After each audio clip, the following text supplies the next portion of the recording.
There are people who don't leave, not because they're still with us, but because they've become something else. You don't see them, and yet they appear in dreams. They don't speak, and yet their silence still echoes inside your chest. What if what still binds you is not love, but a door left half open in your soul? You think you're stuck on them, but what if you're entangled with the image they activated in you? Not the person, but the myth. Not the story, but the archetype that walked into your life wearing their face. Carl Jung spoke of the symbolic life, when reality becomes infused with psychic meaning, and a person becomes a mirror for something you forgot you were. Joe Dispenza warns, your body doesn't know the difference between the past and the present when it's addicted to the emotion of a memory. So what if they weren't meant to stay? What if their presence was never a destination, but a threshold? This isn't about closure. It's about initiation. What you're feeling is not madness. It's mystery. And the ache in your chest is not asking you to go back. It's asking you to go through. You think you're still waiting for them. But what if you're not waiting for a person? You're standing before a door you fear to cross. When they left, something in you stayed behind.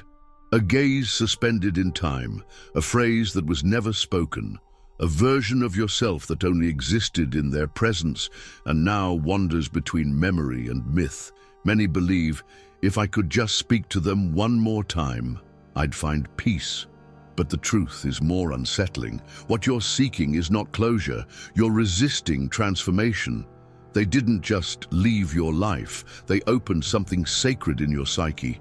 And now you're standing at the threshold of yourself. It's not about them anymore. It's about who you're afraid to become if you walk beyond what they revealed. Carl Jung described this moment as an encounter with the unconscious, where the ego clings to the familiar while the soul is being called into the unknown. And so you linger, caught between a fantasy that numbs and an intuition that burns. The consequence? Emotional paralysis, endless loops of imaginary dialogues, blocked intuitions, a life on pause. You're like a priestess at the gates of her own temple, holding the key, but terrified of what she might awaken if she dares to enter. So ask yourself gently, is it really them you're yearning for? Or is it the version of you that never crossed the threshold? You didn't fall in love with his story. You fell into the space he opened in yours. And perhaps the deepest truth is this: you never truly saw him. You saw a version of yourself, alive in his presence, your potential, your fire, your forgotten glow. It wasn't love as the world defines it, it was recognition, a meeting with something ancient within you, wearing his face. And so you whispered, he awakened something in me. It must be destiny. But what if it wasn't him you were destined for, only the awakening? Jung would say, you didn't meet a man, you met an archetype, the hero, the redeemer, the imagined savior of the unlived life. But symbols are not meant to be possessed. They're meant to stir, to shatter, to summon. That's why no normal love seems to reach you now, because you touched a myth, and myths don't compare to reality. They expand it. He was never meant to rescue you.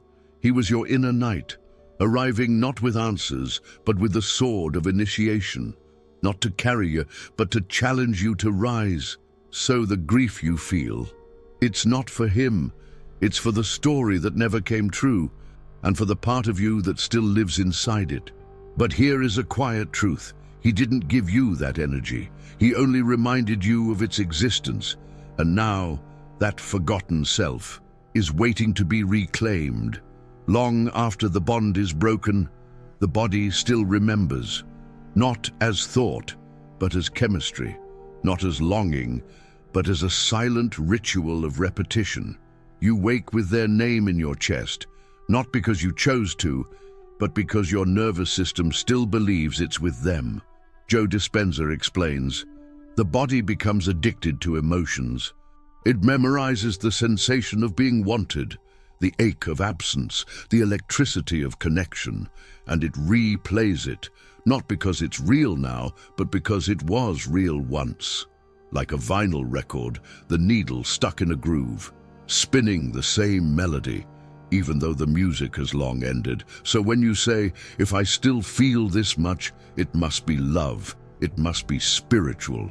Know this, intensity is not always intimacy. Sometimes it's just chemistry echoing in an empty room.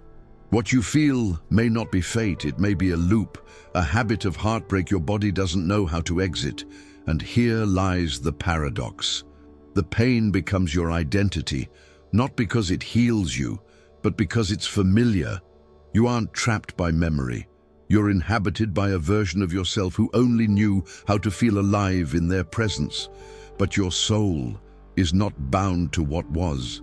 It waits for the day your body remembers what peace feels like without needing their name to summon it. They appear when you least expect, in dreams that blur time, in songs that find you on silent mornings, in strangers who carry the echo of their presence, and something in you whispers, it must be a sign. The universe is speaking. But what if it's not them the universe is pointing to? What if it's the version of you still trapped in that moment? You left the place, you ended the story, but a fragment of your soul stayed behind. Not because you weren't strong enough to move on, but because that part of you wasn't ready to be found. Jung spoke of the soul's fragments, the pieces exiled in memory, frozen in the shock of unprocessed love. What returns in dreams or synchronicities are not messages from the other. They are echoes of your own unfinished inner journey. So yes, you keep seeing them, but maybe it's not them you're meant to see. Maybe it's the you who was left behind, still waiting to be retrieved. Like a candle still burning in an abandoned room, a flicker of presence in a house long emptied, because you never said goodbye to the self you were when you loved them, and so your energy remains divided. Here, in the life you try to live. There, in the memory you can't release, but the soul does not forget what remains unclaimed. Until that part of you returns, the house will never feel fully yours. Did you enjoy the content and it made a difference for you? Click on Super Thanks and support our work. Not all bonds are born of love. Some are forged in the silence of what we cannot face. You didn't cling to them only because of what they gave you, but because of what they carried for you, the unspoken, the unclaimed, the unhealed. Sometimes it isn't the heart that binds, it's the shadow. CarlJung revealed, what we do not own in ourselves, we project onto others. And so, what you called chemistry may have been a collision of your forgotten parts. He didn't just awaken your light, he mirrored your abyss, the rage you silence, the hunger you disguise, the power you hide behind sweetness, and in the reflection, you believed it was fate, because he brought out the best and worst in you. But what if he didn't bring them out? What if he embodied them? What if his chaos was the voice of your own inner storm? What if his silence was your own fear of speaking truths that burn? So you romanticized the pain, because decoding it would mean facing yourself. But the soul knows what you love in another often hides what you've yet to meet in you. It's Persephone descending not because she loves Hades, but because her hunger for the underworld was always hers. You weren't just bound to him. You were bound to the darkness he carried because you never dared to call it your own. And now, your liberation is not forgetting him. It's reclaiming what you projected onto his name. It feels like your soul is calling for them, like the echo of their absence still shapes your breath, as if their name was stitched into your destiny. But what if the ache is not for their return, but for the meaning their presence once whispered? We often confuse longing with truth. We believe, if he awakened me, then he must be the one. But the soul is not loyal to people. It is loyal to symbols, to messages wrapped in human form. He may have stirred something sacred in you, but that doesn't mean he was meant to stay. Some souls arrive as messengers, and we fall in love with the envelope, forgetting the letter was always for us. You think you need him to complete the story, but what if the story was never about him? What if the true gift was not his love, but the part of you that awoke in its light. The more you search for closure, the more you delay your evolution, because every attempt to return is a refusal to listen. It's like chasing lightning, thinking it holds the meaning of the storm, but lightning only illuminates. The message is in the thunder. CarlJung taught us, symbols are not to be possessed, they are to be integrated. Joe Dispenza reminds us, we are not bound to emotions unless we rehearse them. So ask not what he meant to you, but what you were meant to remember because of him. In his presence, you felt radiant, not just desired, but seen, not just loved, but remembered. You laughed louder, walked taller, moved through the world with the elegance of someone who had finally come home to herself. And when he left, it felt like that light was extinguished, as if your beauty, your power, your mystery belonged to the reflection he gave you. But he didn't give you anything, he revealed it. Jung wrote of anima and animus, the inner feminine and masculine that live in each of us, longing to be mirrored into consciousness. He became the mirror, not because he possessed the light, but because he reflected the part of you that had been waiting in silence. You believed, no one ever made me feel this alive, but it wasn't him that gave you that life. It was your own feminine soul, rising to the surface, finally invited to speak. And yet, as long as you believe he carried the magic, you will keep searching for someone to awaken what was always yours. Until this energy is reclaimed, every love will feel like a shadow of what once was. He was the gateway, but not the source. Like Inanna returning to her throne after her descent, you must remember, you never needed a king to be a queen. You are not incomplete without him. You are simply being called to reclaim the feminine kingdom he helped you glimpse. Not every love is meant to stay. Some are meant to ignite, and what burns in the aftermath is not just grief, it is transformation.